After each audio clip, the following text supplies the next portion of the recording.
It's been almost 2 years since my husband, Jason, and I took a walk, and he said something I really didn't want to hear. Something I wanted to unhear.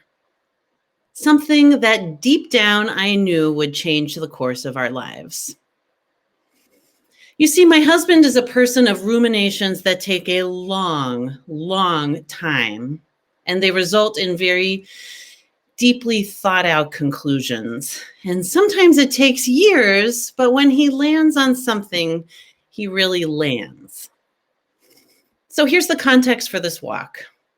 In a few weeks, I would be leaving a ministry position that I had loved, easily the best job I had ever had, for another life that called me with even greater urgency, a life with more time to devote to my family. And just as an aside here, after spending over a year in lockdown with my husband and kids, this can be kind of hard to imagine, but there was a time when I just saw them at daycare pickup, drop off, and dinner time. My son was 1, my daughter was 7. It felt like my husband and I were mostly seeing each other for child handoffs. And I felt this undeniable call to channel more of my energy into my family at this time when our kids were so young, a choice that was a tremendous privilege. And I also had this gut feeling that something was asking to be born into my life, and I did not know what it was. But I did know that if I didn't create some space in my very, very full life, I would not be able to figure out what I needed to do next. I would not be able to hear where love was calling me next, into deeper connection with family, deeper alignment with my calling, putting down roots. I wasn't quite sure what it was. So, of course, I made a plan. Leave the awesome ministry, spend more time with the kids, start a podcast I'd been dreaming about, keep feeding and growing my friendships and professional connections in town, in Minneapolis, where I was living. And then something would spring from that, and I would know what to do. So it was a big leap. There were big losses, but there was a trustworthy landing pad that I felt good about. So anyway, on this walk, I hear my spouse say, if we wanted to, now that we don't have anything tying us to Minneapolis, we could move if we wanted. We could go anywhere. We could go to Colorado, for example. No, don't say that. This was a very distressing concept. So I pulled myself together and I listened to everything he had to share. And I said some version of, no, thank you. Or maybe, I can't talk about this. And that night, I did not sleep at all. I was awake all night long, which is really unusual for me. And so the next day, I just had to inform Jason that I could not talk about this. It upset me too much. I couldn't go there with them. I could not go into that imagined world. I was going to say the goodbye that I had planned to my awesome ministry and step into the next phase that I had set out for myself.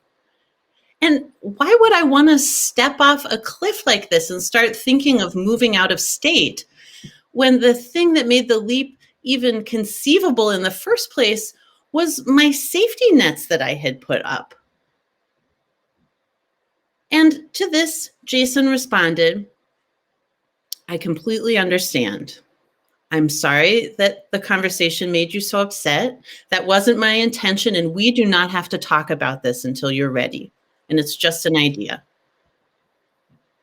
I felt relieved. I felt respected. And I also felt kind of mad and unsettled because I could see that he was playing the long game.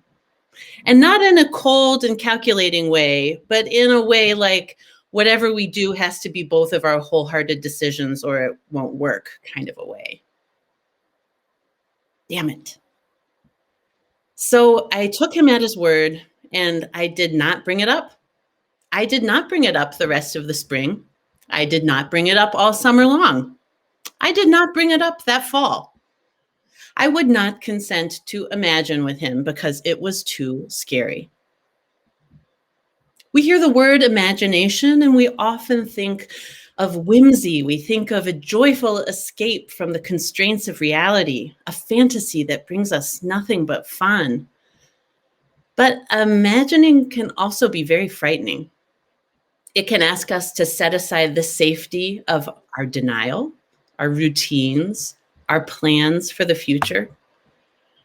Imagination asks us to loosen our grip on the illusion of control and step into the I don't know, to step into the anything could happen, into dream space. And it can be terrifying to really let ourselves imagine because deep down we know that once we discover something, once our imagination finds something really compelling, we will not ever be able to unsee it. We can work hard, we can try to bury it, deny it, distract ourselves from whatever we discover, but some part of us will always know that it's there. To borrow from Paul Tillich, our imaginations are double-edged because they not only open worlds, they open our souls. There are consequences to opening our souls. Deep imagining invites us into worlds where a vision might ask us to risk disappointment or failure, to give up what's keeping us comfortable or giving us a sense of identity, to acknowledge that we may not live to see what we're making, what we're pouring our heart into. Imagination lays the ground for transformation and liberation, and these are hard, confusing roads.